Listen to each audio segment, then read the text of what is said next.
It's an interesting thing about the Grimm brothers' stories that although we call them fairy stories, um, Jacob and Wilhelm actually called them folk tales. Of course, story comes from the French. Tale is a Germanic word. That's feminine in Old English. I really like that. We haven't really met any fairies yet. In Cinderella, there was no fairy godmother.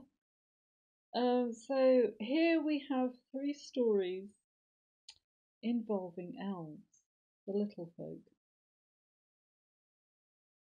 There was once a shoemaker who had fallen on hard times, and he had enough leather left to make one pair of shoes.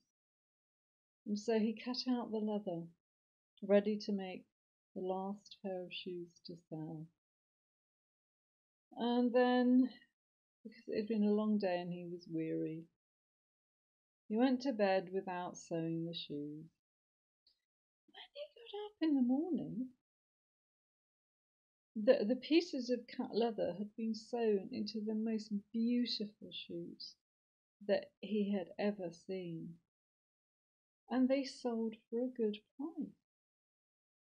And with the money, the shoemaker was able to buy more leather, and he cut the leather out and left it in his workshop, and the next morning the leather had been made into lovely, beautiful shoes. And so the shoemaker's business picked up. He was able to sell as many shoes as could be made. But he didn't know who it was that was sewing these shoes each night. And both the shoemaker and his wife grew curious, and so they crept down one night and saw three little men, three little elves, carefully sewing away. And business boomed because the elves' work was so good. And the shoemaker was able to buy more leather and sell more shoes. But there came a time when the shoemaker and his wife began to feel a little bit bad about selling the work that the little people, that the elves were making. And the wife said to her husband, "You know, when we saw the elves at work, none of them were wearing a stitch of clothing." So she sewed and she sewed and she sewed tiny little clothes for the elves. And one night she left the clothes in the workshop. And when they went down in the morning, the clothes had gone, and the elves were never seen again. But the shoemaker and his wife were very grateful for all the work that the elves had done, because they now had enough leather and enough customers for their business to thrive, and so they were content. The Elves and the Shoemaker, that's quite a well-known Brothers Grimm story. The next Elvish story is one which sounds to me more like the kind of thing that you normally find in the Scottish and Irish traditions. It was a maid of all work who worked very hard, cleaning and mending, and she enjoyed her work and was loyal to the husband and wife that she worked for. One day she found a letter, and she took it to the wife and said, "But it's addressed to you. I'll read it to you, because I know you can't read." So the letter came from the Fae folk, inviting the maid to be godmother to one of the fairy children. And the wife said, "It is unwise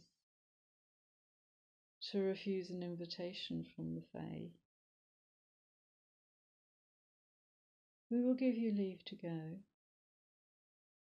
So the young maiden went to the hollow hill where the elves lived, and all was beautiful, all was richly decorated. There was music, there was dancing, there was laughter. And the young maid performed her duties as godmother.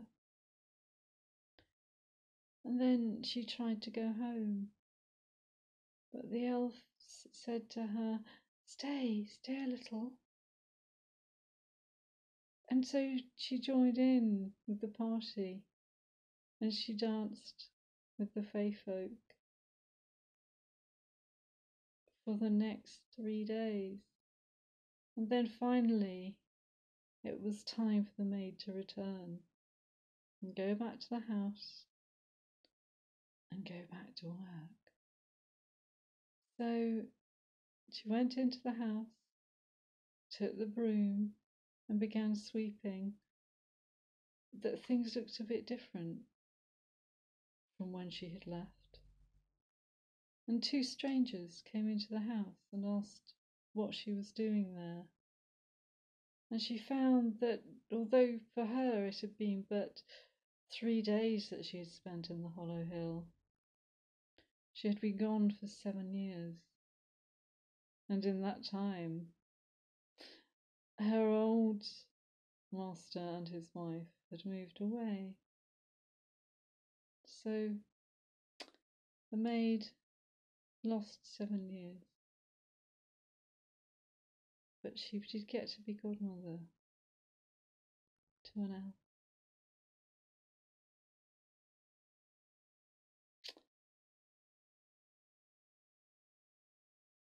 Fairies were often blamed for leaving a changeling.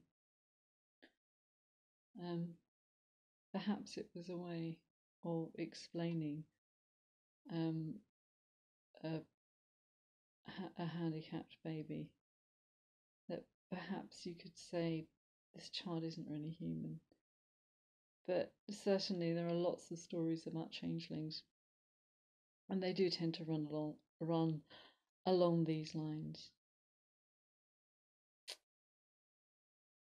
A lady gave birth to a child, but the fairies left one of their own in its place, and the changeling had a huge head and would do nothing but eat and drink.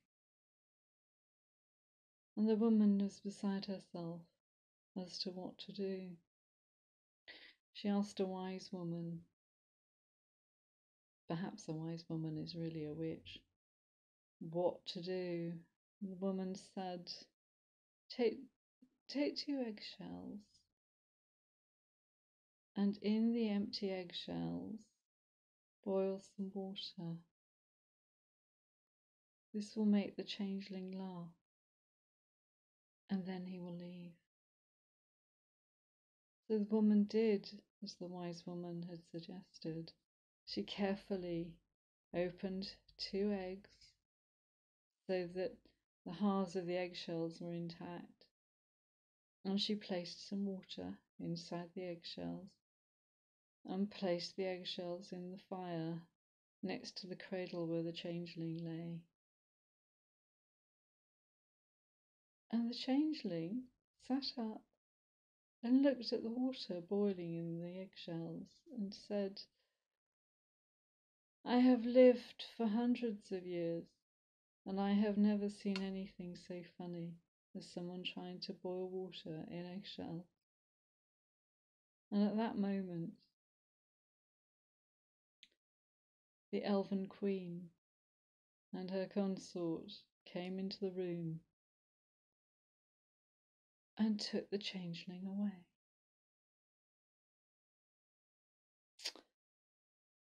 um, the English or possibly Scottish story called Thomas the Rhymer, which of course Steel Fan made famous with an excellent song.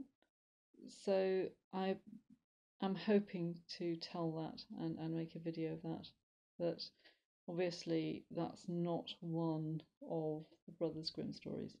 In the meantime, I hope you enjoyed the Brothers Grimm's contribution to stories about elves and stories about the Fae, and we're about to go back to some of the somewhat darker Grimm stories with things like the Robber Bridegroom.